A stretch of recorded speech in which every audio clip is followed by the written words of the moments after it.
एक पति और पत्नी एक दूसरे का मजाक उड़ा रहे थे।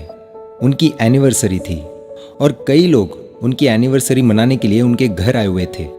इतने लोगों के बीच दोनों एक दूसरे का मजाक उड़ा रहे थे, लेकिन बात कब बिगड़ने लगी किसी को पता ही नहीं चला।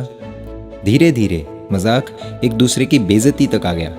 एक दूसरे को नीचा दिखाने लगे। आए हुए बाकी लोग सिर्फ तमाशा देखकर खुश हो रहे थे। किसी ने उनको रोकने की कोशिश नहीं की, उल्टा सब हंस रहे थे। लेकिन जब हद पार हो गई और पत्नी ने यह कह दिया कि तुम्हारी औकात ही क्या है मेरे सामने, तो सन्नाटा सा छा गया। पति निशब्द हो गया। जो पास में हंस रहे थे सब एकदम से चुप हो गए। इस पूरी शांति के बीच एक महिला सामने आई। वो महिला उस पत्नी की ही सहेली थी। पति का नाम राज और पत्नी का नाम रिया था। सहेली ने रिया का हाथ पकड़ा और एक बोर्ड के पास लेकर गई और पेन मारकर हाथ में दे दिया। रिया ने सहेली से पूछा, ये क्या है और मुझे इधर क्यों लेकर आई हो? मुझे कुछ लिखना है क्या? सहेली ने जवाब दिया, हाँ, एक काम करो, तुम कोई भी 15 ऐसे नाम लिखो जो तुम्हारे सबसे करीब है। रिया ने नाम लिखने शुरू किए। माता पिता, सास ससुर, पति, बेटा, अन्य रिश्तेदार और कुछ खास दोस्तों के नाम लिख दिए। अब सहेली बोली कि इनमें से 5 ऐसे नाम काट दो, ये सोचकर कि ये लोग तुम्हारी जिंदगी से हमेशा के लिए चले गए। रिया ने दोस्तों के नाम हटा दिए। हटाते हटाते उसके माथे पर चिंता की लकीर थी, लेकिन उसने ज्यादा नहीं सोचा। इस बार सहेली बोली कि ठीक है, अब एक काम करो, 4 नाम और हटा दो। पूरा माहौल बदल गया।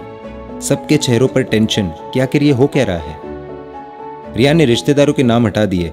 अब बचे सिर्फ माता पिता, सास ससुर, पति और बेटा। सबकी नजरें बोर्ड पर कि आगे क्या होने वाला है। अब रिया से कहा गया कि ठीक है, अब तुम 2 नाम और हटा दो। इस पर रिया को दिल में घबराहट हुई कि अब किसका नाम हटा सकती हूँ, क्योंकि सब अपने हैं। लेकिन सहेली के कहने पर 2 नाम हटाने थे, तो भावुक चेहरे और माथे पर पसीने के साथ उसने सास और ससुर का नाम हटा दिया और बोली कि उन माँ बाप का नाम मैं नहीं हटा सकती जिन्होंने मुझे जन्म दिया है। प्लीज मुझे माफ करना राज। राज ये सब देख रहा था, लेकिन कुछ नहीं बोला। आगे सहेली बोली कि अब बचे माता पिता, पति और बेटा। अब एक काम करो, 2 नाम और हटा दो। रिया ने रोना शुरू कर दिया कि एनिवर्सरी का दिन है और ये सब क्या करवाया जा रहा है। लेकिन सहेली बोली नाम हटाने पड़ेंगे। बोर्ड की तरफ देखा, दिल जोर जोर से धड़कने लगा, ये सोचकर कि ऐसे कैसे किसी का नाम अब काट सकती हूँ। लेकिन आंखों में आंसुओं के साथ दिल पर पत्थर रखकर उसने अपने माता पिता का नाम हटा दिया और बोली कि मुझे भगवान कभी माफ नहीं करेंगे। सहेली बोली, रिया रोना बंद करो, उठो। राज भी थोड़ा भावुक हो चुका था। बाकी सब लोग निशब्द। अब सहेली बोली, बोर्ड पर पति और बेटा है, दोनों में से किसी एक को चुनना होगा तुम्हें। रिया, यदि इन दोनों में से एक का नाम हटाना हो तो वो कौन होगा? रिया की आंखों से आंसू बह रहे हैं कि प्लीज ये सब बंद करो। लेकिन सहेली नहीं मानी और बोली, उठो रिया और एक नाम हटाओ। 15 मिनट सोचने के बाद रिया ने आंखों में आंसुओं के साथ अपने बेटे का नाम हटा दिया। राज देखता रह गया। सब लोग शॉक कि रिया ने ये क्या कर दिया। एक माँ अपने बेटे का नाम कैसे हटा सकती है? आप भी यही सोच रहे होंगे। तब सहेली ने रिया से पूछा कि ऐसा क्यों किया? एक माँ होकर अपने बेटे को ठुकरा दिया और पति को चुन लिया, ऐसा क्यों किया तुमने? तो रिया बोली कि माता पिता, सास ससुर आज नहीं तो कल भगवान के पास चले जाएंगे, क्योंकि वो सब बड़े हैं और कुदरत का नियम है, जो आया है उसे जाना ही है। और बेटा शायद अपनी शादी के बाद मुझसे अलग हो जाएगा।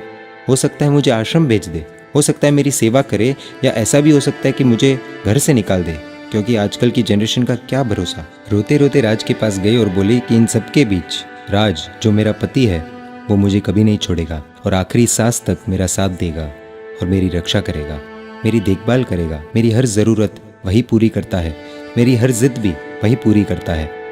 राज की आंखों से कब आंसू गिरने लगे उसे पता ही नहीं चला। पूरा माहौल बदल गया। जितने भी लोग उधर मौजूद थे सब रोने लगे।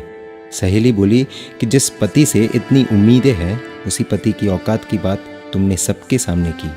रिया जोर से रो पड़ी और राज से माफ़ी मांगी। राज ने भी रिया से माफ़ी मांगी।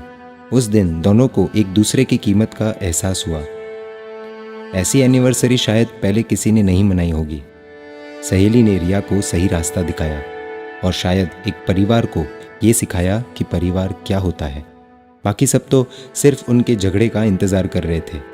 दोस्तों, इस कहानी से आपको क्या सीख मिली, प्लीज़ हमें कमेंट करके बताएं। और यदि आपको लगता है कि इस वीडियो से किसी परिवार का भला होगा तो प्लीज़ शेयर कीजिए। और ऐसी इमोशनल कहानियों के लिए emotional video stories page like कर दीजिए।